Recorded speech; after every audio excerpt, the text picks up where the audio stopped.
to Win Souls TV. This is your host. I'm back again, Jeff Thomas.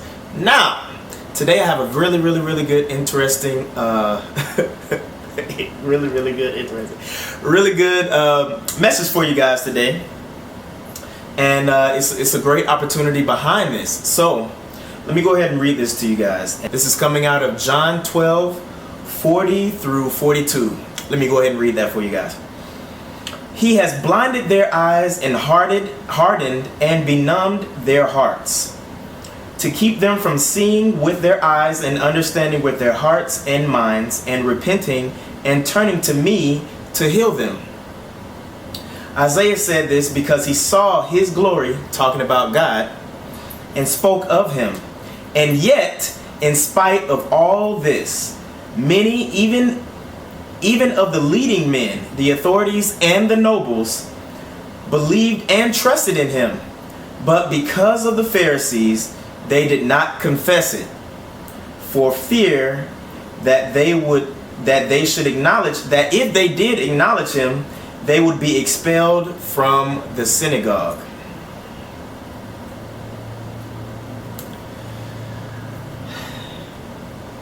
You know, that really hits me, because we have a lot of believers today, a lot of believers today that really could be moving in their purpose. A lot of believers today that really could be leading a specific community and a body of Christ in a certain way. We have a lot of believers that have gone through many stripes, and they look at them, and they look at their trauma and their past pain as specific things that are preventing them from getting to where they need to be, rather than looking at them as stripes in this war that we are fighting as Christians. They are good things. They are things that we have learned from. They are things that we can wear as warnings and instructions and tellings of strategies of darkness, so that we know how to fight against those specific things. We have allowed ourselves to become so worn down by the ways of the world, and we have become timid. We have just allowed ourselves to just sit around, go to work, come back home, watch TV. We're just literally walking zombies. And now it's to the point where the world is not afraid to speak up in terms of what they believe. They're not afraid to ostracize us. And that's all according to Satan's plan, okay? But even the leaders who have seen his power, even those who have seen the Lord's power, have a relationship with him, they believe powerfully and strongly. They're too afraid to speak up because it's not popular in the world. But guess what? There is territory. There is territory that needs to be taken back, that was stolen from us by Satan. We need to rise up, okay? Don't be afraid of the Pharisees of this day trying to say, hey, if you talk about Jesus in this area, you can't come back to this story anymore. Or if you don't marry gay people in your church, guess what? You can't have this church anymore, or we're gonna arrest you.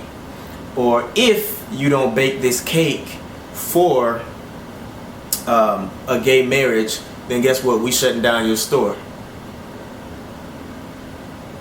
We have to be willing to lose anything and love him more than anything that is in our life. More than your wife, more than your kids, more than anything. Because that is true leadership. That is true leadership. We should not love anything of this world over God. Okay? And with that said, don't be afraid of anything of the world. That is nothing more than Satan trying to prevent you from taking that territory back as Christians. Remember, we are constantly in a war. We always need to be in prayer. He is on the prowl for your kids. He is on the prowl for your babies, for your unborn babies. He wants to make sure that that they die. He wants to make sure that you die while you try and give birth. He wants to destroy your family by taking your fathers away. He wants to destroy the family by, having kids out of wedlock, and then they grow up and then they repeat the same patterns. It's in the bloodline now. We have the great opportunity to heal the land by ushering the power of God wherever we are. Okay?